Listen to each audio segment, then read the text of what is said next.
రాష్ట్ర మంత్రివర్యులు తెలుగుదేశం పార్టీ ప్రధాన కార్యదర్శి శ్రీ నారా లోకేష్ జన్మదినం సందర్భంగా నారా లోకేష్ ప్రజాశక్తి ఫౌండేషన్ అధ్యక్షులు చదరం తులసిరామ్ ఆధ్వర్యంలో పవన్ సాయి హాస్పిటల్ మరియు చారిటబుల్ ట్రస్ట్ అధినేత రామారావు సౌజన్యంతో ఈరోజు కూర్మాన్నపాలెం గౌరీనగర్లో మెడికల్ క్యాంప్ నిర్వహించారు.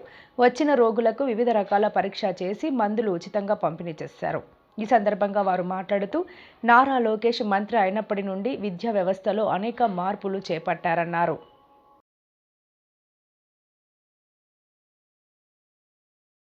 చూడమంటే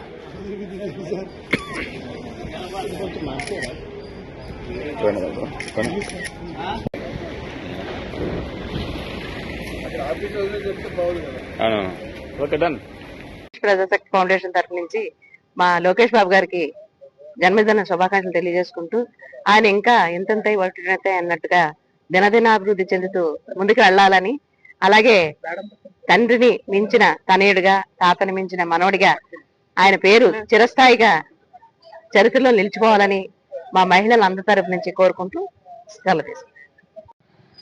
రాష్ట్ర ఐటీ శాఖ మంత్రివర్యులు నారా లోకేష్ గారికి మరి 44వ జన్మదిన శుభాకాంక్షలు తెలియజేసుకున్నామండి. మరి ఈరోజు గాజువాక నియోజకవర్గంలో మా రాష్ట్ర అధ్యక్షులు పల్లా శ్రీనివాసరావు గారి ఆదేశాల మేరకు మరి ఏదైతే లోకేష్ జన్మదిన కార్యక్రమాలని మరి ర్యాలీలు కానీ మరి కేక్ కటింగ్లు కానీ పెట్టకుండా ఒక సేవా కార్యక్రమాలతో ముందుకు వెళ్లాలని చెప్పి పైనుంచి ఆదేశాలు ఇవ్వడంతో మరి ఈరోజు 86వ వార్డులో మా తెలుగుదేశం కుటుంబ సభ్యులు సమక్షంలో మా లోకేష్ ప్రజాశక్తి ఫౌండేషన్ ఆధ్వర్యంలో మా పవన్ సాయి చారిటబుల్ ట్రస్ట్ ద్వారా మరి ఇక్కడ మెడికల్ క్యాంప్ అన్నది ఏర్పాటు చేయడం జరిగిందండి. మరి ఆల్రెడీ ఉదయం నుంచి కూడా చాలా మంది మరి ఇక్కడికి వృద్ధులు కానీ మరి అలాగే యువ నాయకులు కానీ అందరూ కూడా వచ్చి ఈ యొక్క మెడికల్ క్యాంపులోకి వచ్చి వారి యొక్క బీపీలు కానీ షుగర్లు కానీ మెడికల్ మెయిన్ ఏంటంటే ఆరోగ్యమే మహాభాగ్యం అనే కాన్సెప్ట్ తో ఈ రోజు మరి అందరికీ కూడా ఆరోగ్యంగా ఉండాలని ఈ యొక్క ఫ్రీ మెడికల్ క్యాంప్ ఏర్పాటు చేసి మరి ఆయన జన్మదిన సందర్భంగా ఈ యొక్క కార్యక్రమాన్ని ఏర్పాటు చేయడం జరిగిందండి.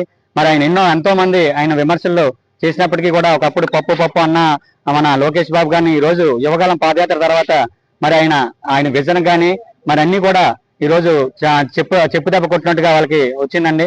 మరి ఈ రోజు ఎన్నో ఐటీ కంపెనీలు తీసుకొచ్చామంటే మా లోకేష్ బాబు గారు మరి ఇంకా ఫ్యూచర్ లో మరి ఆయన ఇంకా మా రాష్ట్ర లోకేష్ ప్రజాశక్తి ఫౌండేషన్ తరఫున ఆయన సీఎం గా కూడా చూడాలనే మా కోరిక కూడా ఉంది. Thank you very much.